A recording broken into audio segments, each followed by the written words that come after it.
हल चलाए जा। आपण सभोवतालच्या परिसरातील आहोत। शेतकरी जीवन आपण पाहिलेलं आहे, काही अनुभवलेलं आहे आणि काही कार्यरतही आहे। तर कवी सांगतात की तुम्ही शेतकरी आहात, हल चालवा। देशावर कुठल्याही प्रकारची परिस्थिती असेल, तुमच्यावर कुठल्याही प्रकारची परिस्थिती असेल, त्याचा विचार करू नका। कदाचित ह्या वर्षी तुम्हाला खूप आर्थिक नुकसान झालेलं असेल, पण जरी तुमचं ते आर्थिक नुकसान असलं तर देशाचा फायदाच आहे, कारण तुम्ही अन्नदाता आहात। असा अगदी टोकाला जाऊन विचार करणाऱ्या असंख्य कविता आपल्याला माहिती आहे। कवी वसंत बापट यांनी 15 ऑगस्टला स्वातंत्र्य मिळाल्यानंतर, थोडक्यात वसंत बापट यांचा परिचय सांगतो। वसंत बापट हे समाजवादी विचारसरणीतील अतिउच्च दर्जाचे कवी होते आणि त्यांनी स्वातंत्र्यानंतर एक कविता रचली।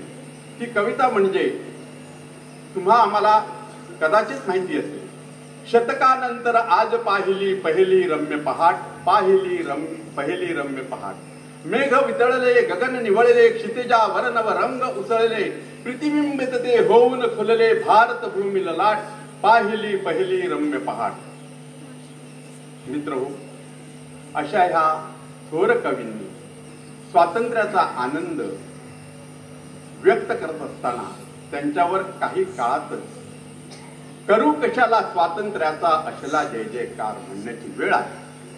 आणि ती वेळ पुन्हा कुणावर येऊ नये, पुन्हा कुठल्याही भारतीय नागरिकावर येऊ नये, म्हणून आपण भारतीय नागरिक सजग असलं पाहिजे। देशहिताचं जे जे कार्य असेल ते आपण केलं पाहिजे।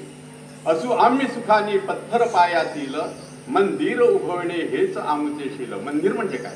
राष्ट्र मंदिर उभवणं हे आपलं कार्य आहे। आणि ह्या कार्यामध्ये आजच्या दिवशी मी सर्वांना विनम्र प्रार्थना करतो की ह्या कार्यामध्ये, ह्या यज्ञकुंडामध्ये सातत्याने आहुती देण्याची आपण तयारी ठेवावी, तरच आपण ह्या रुखल्या सुखल्या भूमीवरती सोनं मिळत टिकू।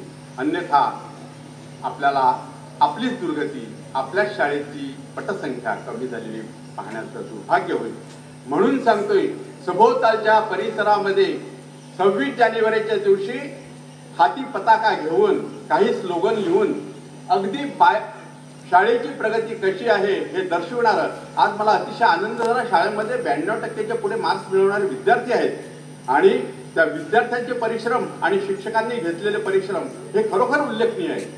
कारण देश घडविण्याचं कार्य शिक्षकच करत असतात। आपल्याला अनादी काळापासून माहिती आहे, आपली गुरुकुल परंपरा माहिती आहे, आपल्याला गुरु शिष्यांचं नातं माहिती आहे, आपल्याला सांदीमनी, धौम्य ऋषी, भारतभा या सगळ्या ऋषींच्याकडे असलेलं गुरुकुल हे एक प्रथा आपल्याला माहिती आहे आणि त्या प्रथेचं आजच्या दिवशी स्मरण करूया।